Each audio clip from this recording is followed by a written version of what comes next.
Work and learn. Meet Light Meet Max සක්‍රිය කර ගැනීමට MySLT app එකට log වෙන්න. Work and learn. Meet Light Meet Max සක්‍රිය කර ගැනීමට MySLT app එකට log වෙන්න. Lifeboy ඉතරුම් ලොක්කා. වෙළඳපොලේ අඩුම මිල. රුපියල් 125කට පවුලටම ආරක්ෂාව.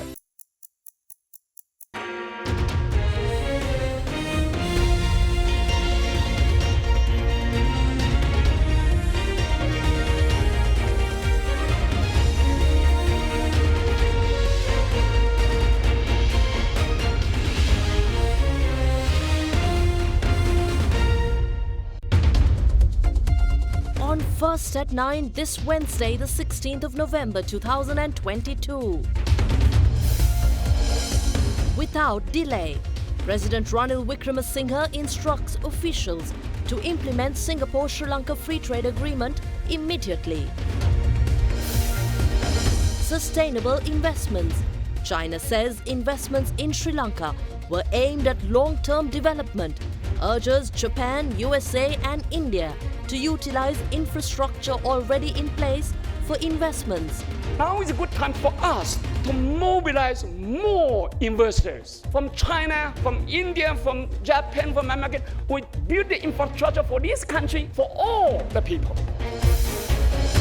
Not a priority.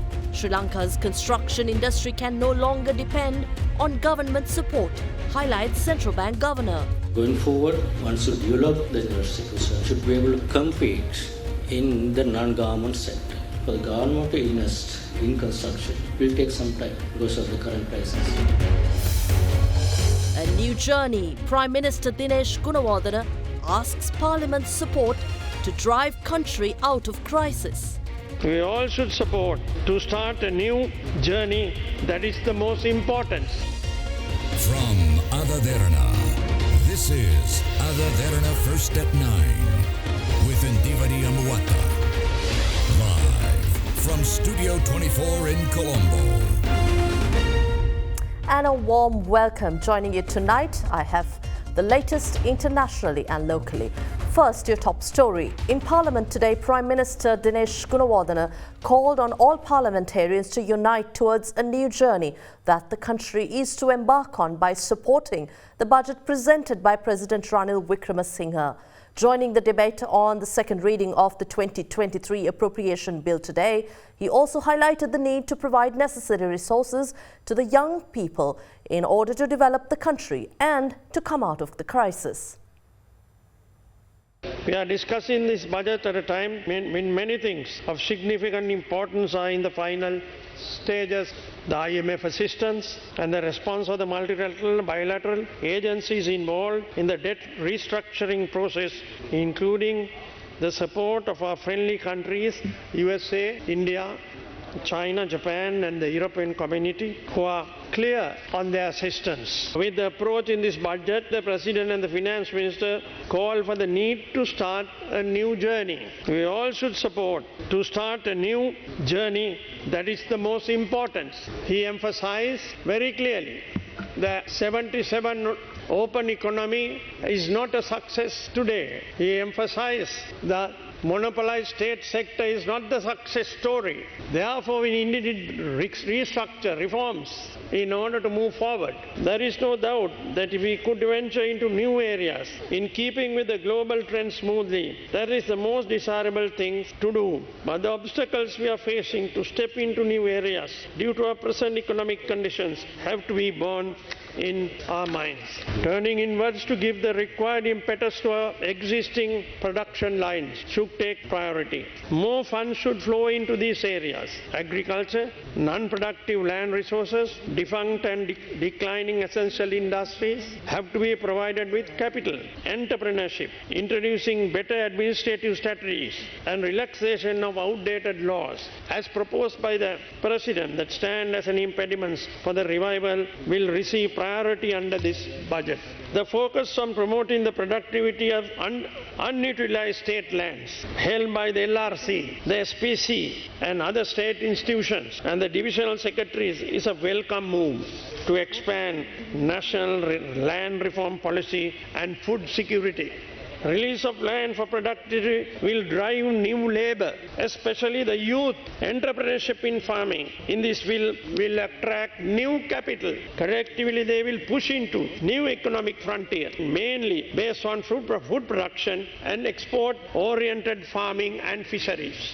The new institution proposed by the amalgamation of the BOI and the EDB and investment promotion could implement this at the national level. BOI and the EDB both have failed to expedite the process. It's delaying and dragging. We need investors to come in, start and move on. We are committed as a government to safeguard public interest associated with the SOEs. Therefore, it is necessary to exercise a degree of restraint and caution in subjecting the process to criticism based on only political convictions or any other vicious motives trying to attribute uncredible motives. If we are desirous of moving forward to overcome the current difficulties, we have to agree to accept the best possible options available. Further strengthen what achieved the President as Minister of Finance proposed in the budget. All the revenue earned will be deposited as the untouchable resource for the nation in reserves of our country. Let us move to the new generation. Give them the necessary resources to develop the country with the new challenges. Well, Central Bank Governor Dr. Nandalal Veerasinghe is of the view that Sri Lanka's construction industry cannot continue its heavy dependence on the government, instead should compete in the private sector with improved productivity in the future. Addressing a conference related to issues faced by the construction industry, Dr. Nandalal Veerasinghe said it will take some time for the government to invest in the construction sector given the current crisis, as it is not a priority industry at the moment. A conference themed Resolving Current Issues of the Construction Industry was held at the Sri Lanka Foundation Institute yesterday under the patronage of Central Bank Governor Dr. Nandalal Veerasinghe. Even from the ancient days, the construction industry had developed in Sri Lanka through taxpayers' money, invested taxpayers' money. When the industry developed through government-sponsored taxpayer money or borrowed money for the future taxpayer, there's a limit to it. That's where we are now. Think what went wrong in government-funded projects. I saw the positive sides also there. Why construction industry developed to this way is mainly because of the government-funded projects. Yes, I can remember those days. The Korean contractor, Japanese contractor, Chinese contractor, when they bring in and joint partner with you, you learn, you got the technology, you learn modern technology, you adopt those technologies. And now I can say still understanding the overall macro issue. And going forward, I don't think this industry can rely or depend on a shooting. Government will be able to sponsor a significant amount of large project that can serve your capacity, because you have already developed a huge capacity. But government going forward, if you're going to do same model, we are going to see another round of restructuring, debt sustainability. That can never happen again. If that happens, you will be repeating same cycles of crisis. And going forward, once you develop the industry, once you have capacity and technology and improve productivity and be competitive and should be able to compete in the non-government sector, locally and also globally. More competitive, large scale or small scale, different kind of business model that we're going to have in the future. That I'm sure that opportunity will be there once we stabilize the economy. I can see a lot of requests coming from the government to do this thing, that thing. This is my view, it's not the authority, but I can see the constraint the government is running right now. The Treasury Minister of Finance is running right now. It's not only to your industry. Your industry has been worstly affected, there's no question. I have a lot of empathy and sympathy. Still, I think, even before this crisis, why you had to rely on the government? Because the private sector construction cost was already too high. Relative cost of construction in Sri Lanka compared to India, and you know this, compared to the regional countries, still way too high. That is why in Sri Lanka, in the private sector construction industry is not developing, because a lot of people cannot afford the construction cost even before this crisis. Now it has escalated to a different level. So now people's income will have to go up to afford that kind of housing, the cost of construction. This is another area I want you to look at from your own point of view. See how best you can improve the productivity, how best you can bring down at least manage the cost of per square feet cost and 1 kilometer cost of a developing road. For the government to invest in building or in construction will take some time because of the current crisis. It will happen sometime because government also will have to invest certain infrastructure. There's no other choice, but it's not the priority right now. It will be a priority once government stabilize their fiscal situation, once we restore its sustainability. And I'm confident that we should be able to stabilize the economy next year. But get the recovery back to a normal growth path will take at least not in 2023, probably 2024 onwards. President Ranil Wickremesinghe instructs officials to immediately implement the Singapore-Sri Lanka Free Trade Agreement. During a meeting with relevant institutions, the President highlighted the need to provide quick solutions to all existing obstacles in the implementation of the FTA with Singapore. A meeting chaired by President Ranil Wickremesinghe with heads of institution, ministerial secretaries, the Attorney General and other related officials to discuss the implementation of the Singapore-Sri Lanka Free Trade Agreement was held at the Presidential Secretariat this morning. During the meeting, the head of state instructed all relevant officials to look into the implementation of the FTA without delay. The President also focused on existing challenges in the implementation of FTA and highlighted the need to provide quick solutions to all problems. During his visit to Tokyo in September, President Ranil Wickremesinghe met with Singaporean Prime Minister Lee Hsien Loong and expressed readiness to implement the free trade agreement with Singapore. Welcoming the decision, Prime Minister Lee Hsien Loong stated that Singapore was looking forward to invest in Sri Lanka once again. The president of the Chinese People's Association for Friendship with Foreign Countries, Ambassador Ling Songxian, says Chinese investments in Sri Lanka aim at long-term sustainable development of the country. Addressing the Sri Lanka-China Friendship Symposium yesterday, he urged investors from countries including Japan, the United States and India to invest in Sri Lanka as the country's infrastructure invested from China is in place to attract future investments.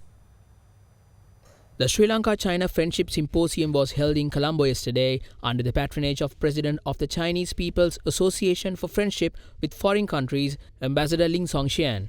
President Xi Jinping already proposed the great initiative to work together with the international community. We will not go alone for our modernization and national rejuvenation. We like to work together with the international community, including American, Indian, Japan, Europe, of course, Sri Lanka, Pakistan in particular, are the developing country, to work together to fight against poverty for common prosperity. We need to go together, not only go alone. This morning I come to the top of the Lotus Tower. I toured to the Colombo port and the city. Oh, that new city is inspiring. It's the hope of this country, it's the hope for us. And from there I take the car from Colombo to Hambantota. The port. The airport is ready. The port is modernized. The industry park is almost ready there. Not only the Chinese part, but the BOI part. The big area is getting ready. This country, it seems to me, is getting ready to take off in economic development.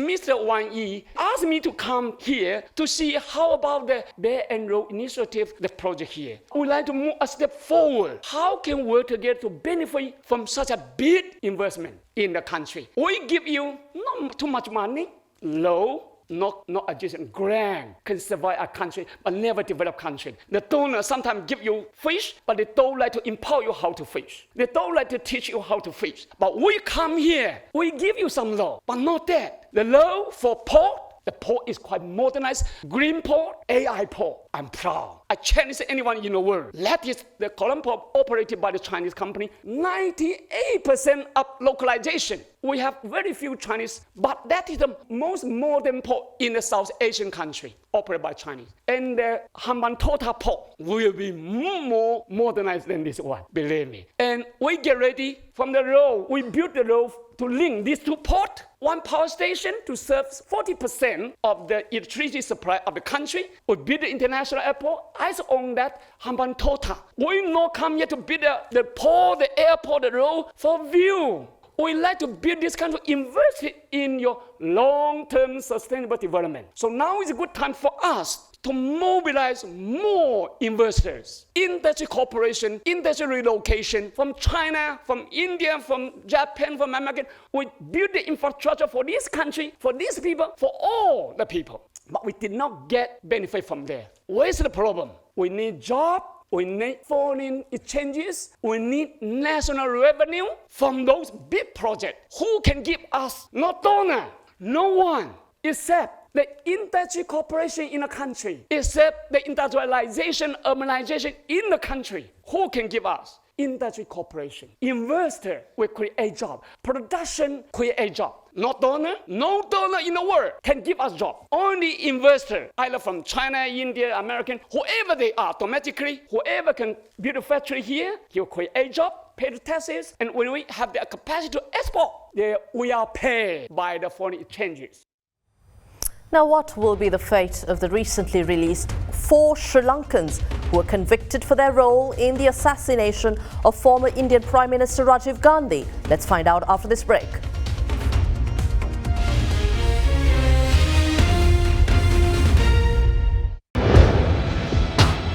Big 3.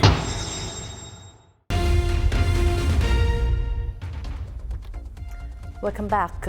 The 4 Sri Lankan nationals convicted for their role in the assassination of former Indian Prime Minister Rajiv Gandhi, but released by the Supreme Court recently, will be deported to Sri Lanka. According to Indian media reports, its Home Ministry has issued instructions to the Tamil Nadu government for the deportation of the 4 individuals, Murugan, Robert Payaz, S. Jayakumar and Santhan, soon after they were freed from prisons. All 4 are currently in a special camp in Tiruchi.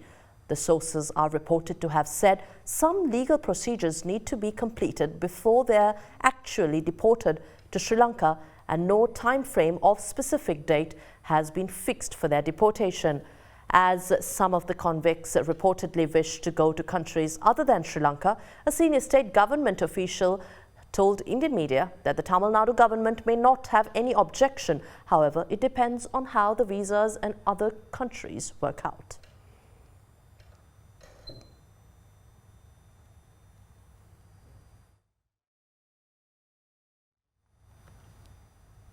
President Ranil Wickremesinghe handed over a sum of 9 million rupees donated by the members of parliament to the wife of former Polonnaruwa district MP of Sri Lanka Podujana Peramuna, Amarakirti Athukorala, who was killed during the May 9th violence.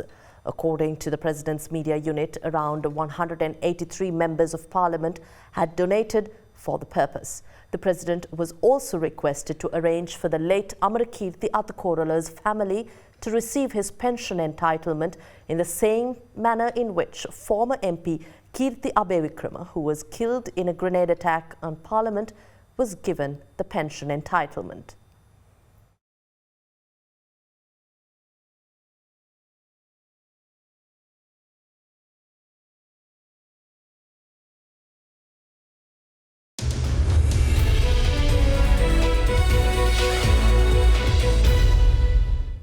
In business news, the rate of cess levy imposed on a total of 637 items under 187 HS codes has been amended with effect from yesterday. However, State Minister of Finance Ranjit Siambalapitiya said cess will not be levied on any essential food items. In his capacity as the Minister of Investment Promotion, President Ranil Wickremesinghe issued a Gazette notification amending the rate of cess levy imposed on a total of 637 items under 187 HS codes with effect from yesterday. Accordingly, the cess levy will be amended in goods included imported cheese, butter, yogurt, perfumes and motor accessories. We have identified 120 essential food items. Taxes such as cess and customs duty are not charged from these commodities. Those commodities are only charged with a special goods and services tax. We have not made any change to the special goods and services tax. We have not increased the taxes that will lead to an increase in the prices of rice, onions, potatoes, corn, dal, sugar and sprouts. Income generated from cess tax is not considered as revenue generated to the government. reallocate the funds for the benefit of respective industries. The Colombo Bourse recorded losses for a third consecutive day today. The highest intraday loss of 204 points in 1 week was recorded during the session. The main index plunged as the LOLC group reported a shrink in earnings for the quarter, which majorly dragged down the investor sentiment and led the market to close at 8,037, losing 204 points. However, in response to the central bank governor's decision to ease liquidity shortage in banks and a possible downward revision of interest rates boosted confidence. Despite a loss, turnover improved to 1.6 billion rupees, largely led by transportation and diversified financial sectors, accounted for a joint contribution of 50%. Meanwhile, CFIN recorded an off-board transaction of 22 million shares amounting to 140.8 million.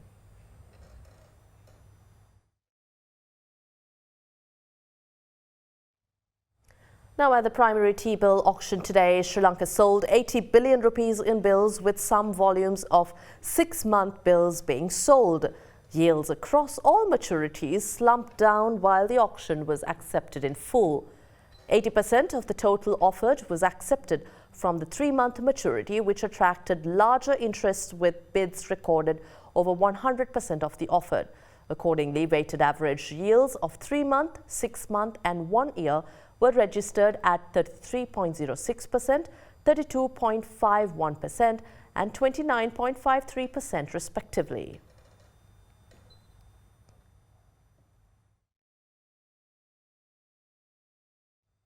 Let's now take a look at how the rupee traded against other major currencies of the world.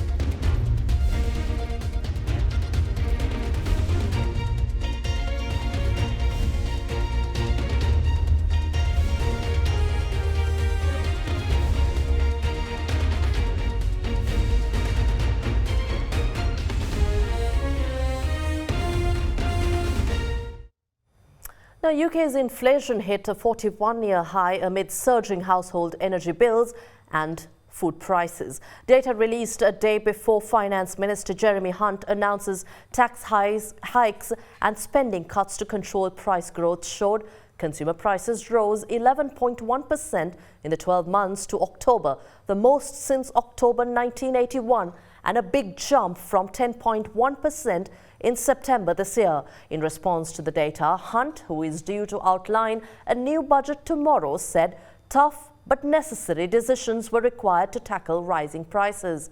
Analysts say the jump maintained pressure on the Bank of England to continue on rising interest rates, but the scale of austerity due to be announced could mean borrowing costs need to go up by less. We'll be back with more news tomorrow at the same time. Until then, take care, but log on to our social media and tune in to AdaDerana for the very latest. Good night.